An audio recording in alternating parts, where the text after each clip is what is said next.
Life hands you lemons. Make lemonade?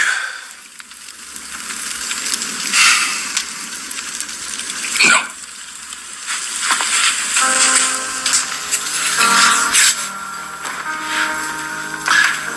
First, you roll out a multimedia campaign to convince people lemons are incredibly scarce, which only works if you stockpile lemons, control the supply, then a media blitz.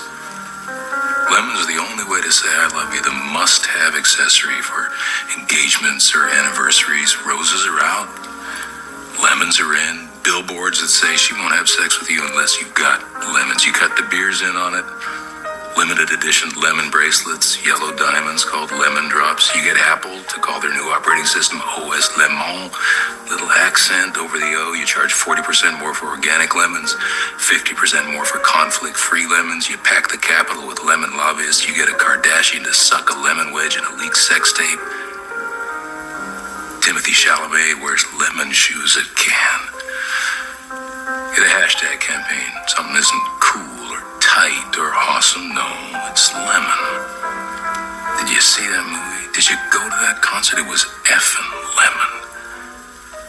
Billie Eilish, OMG, hashtag lemon. You get Dr. Oz to recommend 4 lemons a day and a lemon suppository supplement to get rid of toxins, because there's nothing scarier than toxins. Then you patent the seeds. You write a line of genetic code that makes lemons look just a little more like tits, and you get a gene patent for the tit lemon DNA sequence. You cross-pollinate, you get those seeds circulating in the wild, and then you sue the farmers for copyright infringement when that genetic code shows up on their land. Sit back, rake in the millions, and then when you're done, and you've sold your lempire for a few $1 billion, then, and only then, you make some fucking lemonade.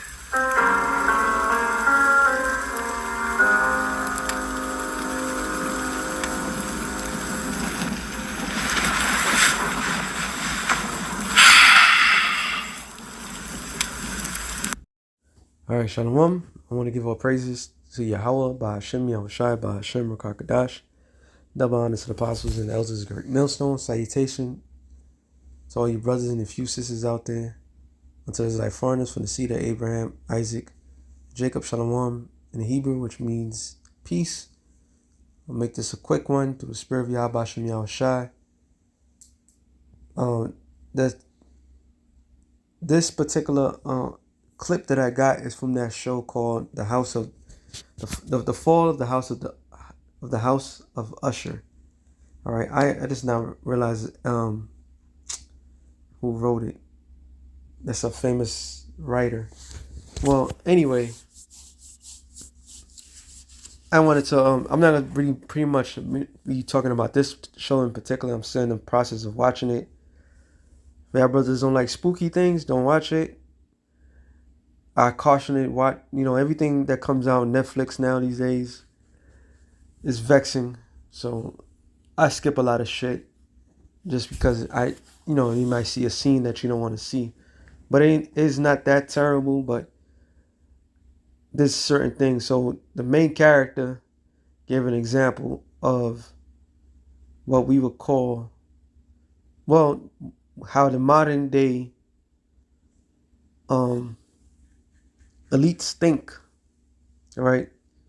And how they would take what is natural and make it unnaturally costly, where the Most High himself created things. Matter of fact, I'm going to make it real short because I press for time. Genesis 1, I believe it's 17. No. Genesis 1 and... Where are we? No. There it is. Genesis 1 and 29. And the Elohim said, behold, I have given you every herb. I'm sorry, that's man. No, I want the other. I want plants. There it is. Well, Salakia. I didn't have this in plant motion. Matter of fact, let me just read it. Genesis 1 and 29. And and Elohim, because when you read this, it says for God is Elohim, which means gods. All right. Rulers, judges, divine ones. So all plural.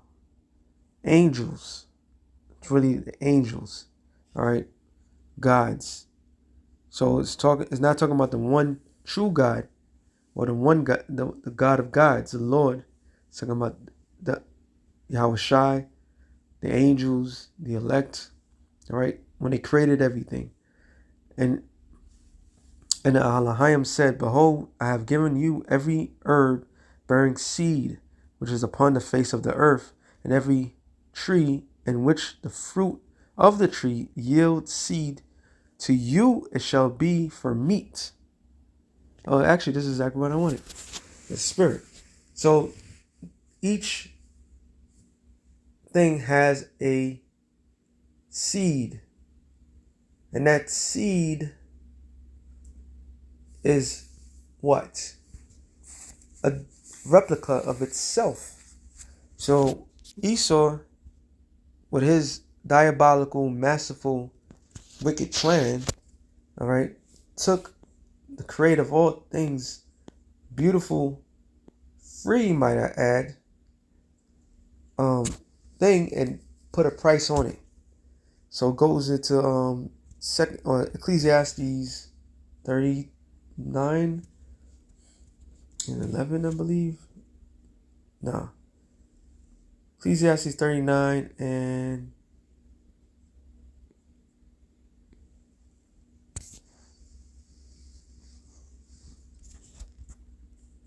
I'll start at, 18. At his commandment is done whatsoever pleaseth him, and none can hinder when he will save. The works of all flesh are before him, and nothing can be hid from his eyes. Talking about the Most High. He seeth from everlasting to everlasting, and there's nothing wonderful before him.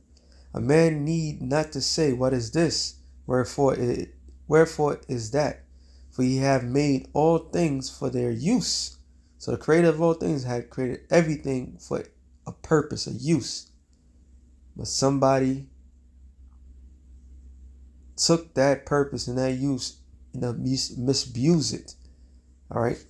And it says, His blessing covered the dry land as river, and the waters as a flood.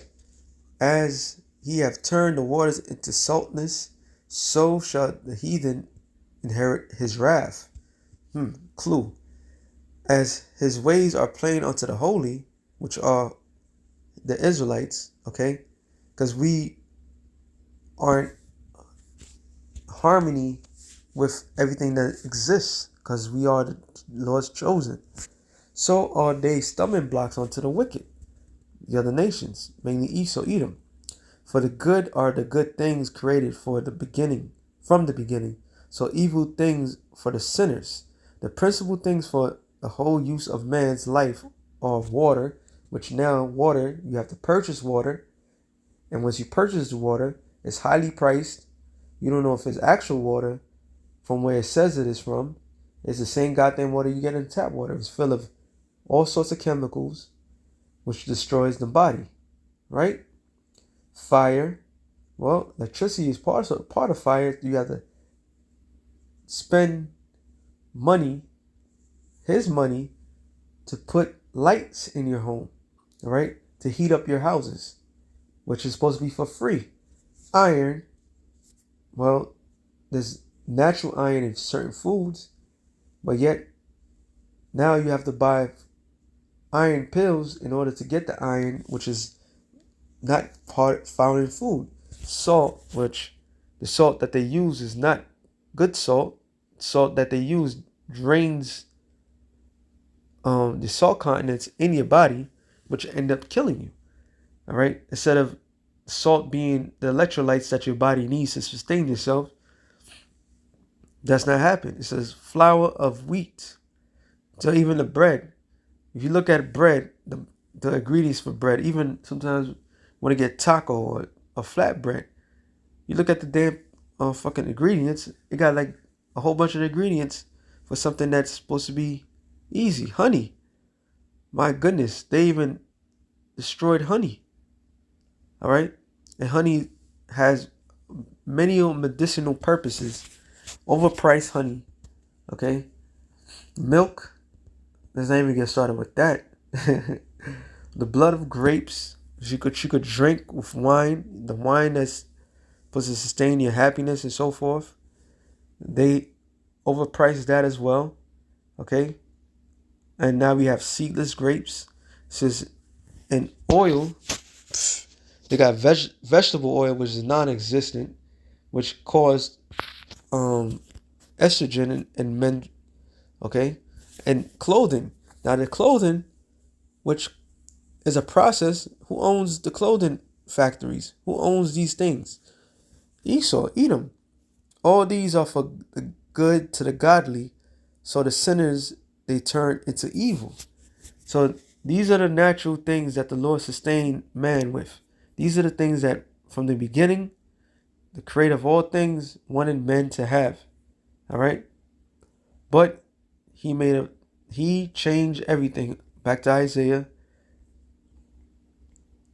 24 and 5. It says the earth is defiled under the inhabitants thereof.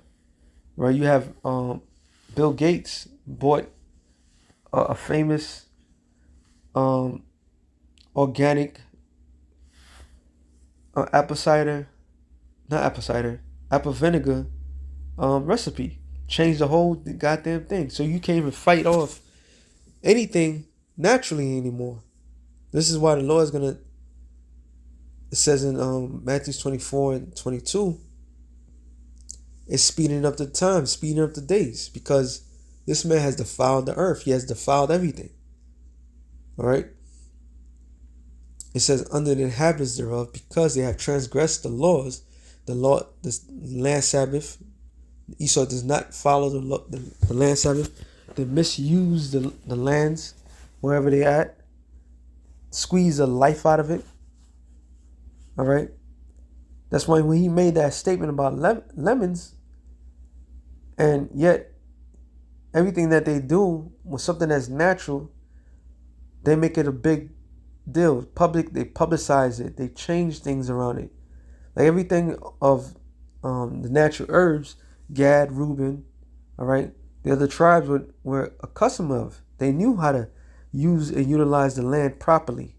So now that Esau tells the world, oh, this is how you're supposed to do it, but they've been said this is how it's supposed to be done. That was been happened. All right. But they want to make money off of it. They want to take what the Lord created and profit over it. So this man is evil. He defiled. It says change the ordinances, even with men and men, women with women. That brings a disbalance even with nature itself. All right. And the substance that we eat and drink, when we put those things in our bodies, we use the bathroom, flush it, that thing goes back into the water.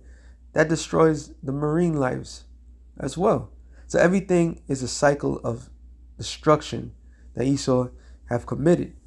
It says broken the everlasting covenant, therefore the curse devoureth the earth, and they that dwell therein are desolate, and therefore the inhabitants of the earth are burnt and few men left. All right. So this is why the world is going to be it's long overdue. All right. James 5:1. It says, go to now, you rich men, weep and howl for your miseries that shall come upon you. Your riches are corrupted. And man broke it down. All right. How you make something popular, how you overprice something that's naturally supposed to just be there. You're supposed to utilize the thing, take the seed, throw it back into the ground, and it's supposed to grow naturally. But instead, what they do? They grow it in their factories, and they don't grow it properly. So then when that seed, like he was breaking down, because it would get that from his Monsanto's, which is live and direct. When those seeds go into somebody else's farm, you sue them if it grows in there and you sustain that. So things cannot grow in its natural course because this man's riches are corrupt. All right. And your garments are moth-eaten. Your gold and silver is cankered. You don't utilize its proper use of it. You just collect it. You hoarded all these things, right? And the rest of them shall be a witness against you because you stole everything you got it by thievery. You stole every goddamn thing.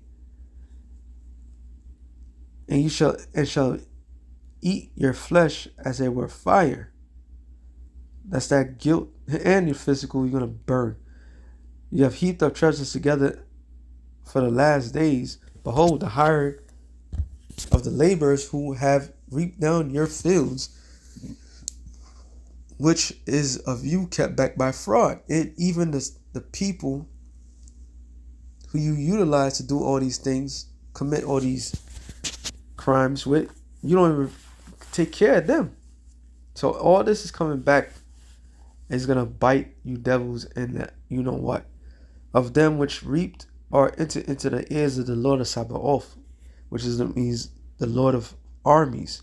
Yahushua heard the cries of his people, heard the cries of his earth.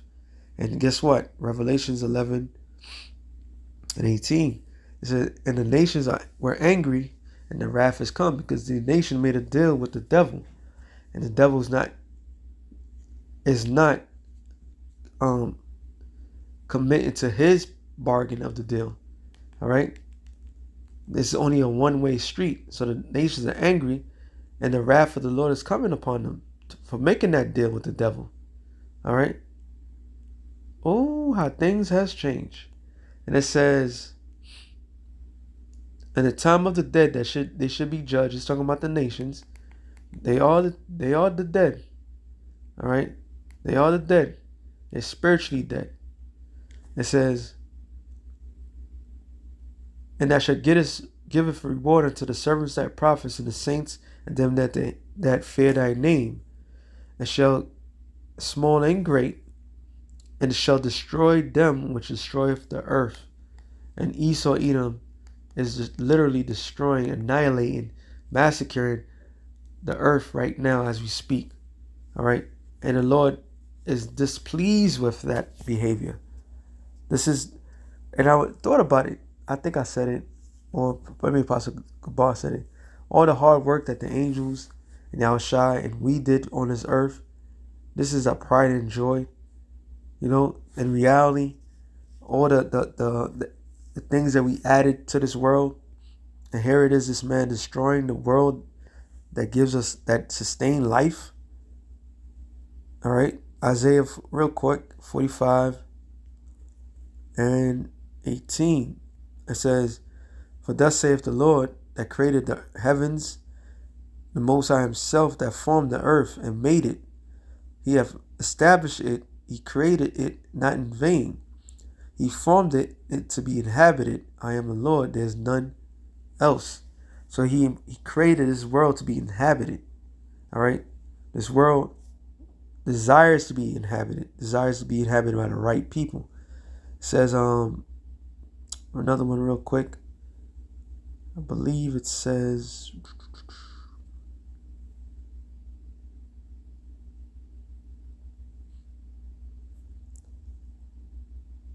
maybe it's the third chapter.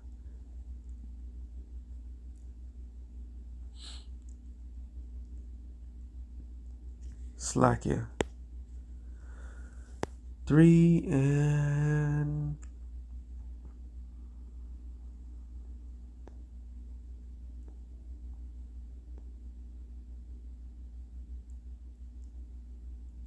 no.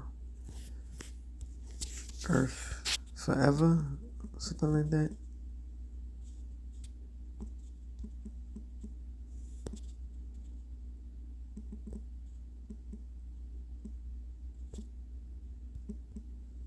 I knew it's Earth. This is trying. Oh, let me slack here. You know what I'll do? I'll do this. I jumped the gun. Isaiah 45. Because it should be Ecclesiastes.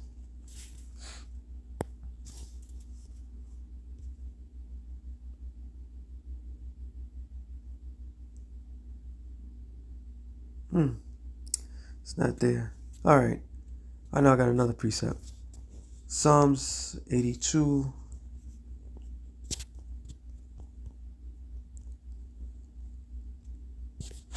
And 5. It says, they know not, neither will they understand. They walk in darkness.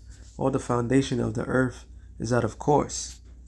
So the earth is created to be inhabited. The earth is not created to be misabused the way it is. All right. You can't put a price in what the Lord created. Okay. I believe it's 115. I'm stuck on that. No. It's not 115.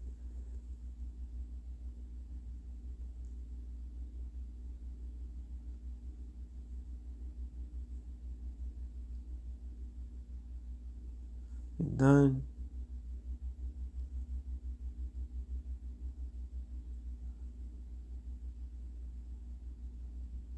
Oh, there it is right in front of my face.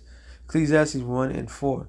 One generation passeth away, and another generation cometh, but the earth abideth forever. That's what I was looking for. So the earth is always going to be here. It's always sustained to be here. But since this man became in power, it's been out of course. You can't put a price into what the Heavenly Father created. This misabuse is going too far. Once again, Ezekiel 35 and 13 says, thus with your mouth you have boasted against me, have multiplied your words against me. I have heard them. Talking about Esau, that has been talking ish about the Most High, the land, the people, right? Verse 14, thus saith the Lord, Yahweh, when the whole earth rejoiceth, I will make thee desolate. So the earth is going to rejoice when Esau, Edom, is out of power. It's completely annihilated, destroyed. All right? That's why it says in Isaiah 14 that since the fellows no longer take us down, the earth, the trees are going to be happy. So a great and powerful reset is coming. And this man is going to regret everything, which it doesn't matter if he regrets it or not. He's going to pay for all the sins that he have done on this planet. So that being said, shalom to the elect of the nations. Shalom.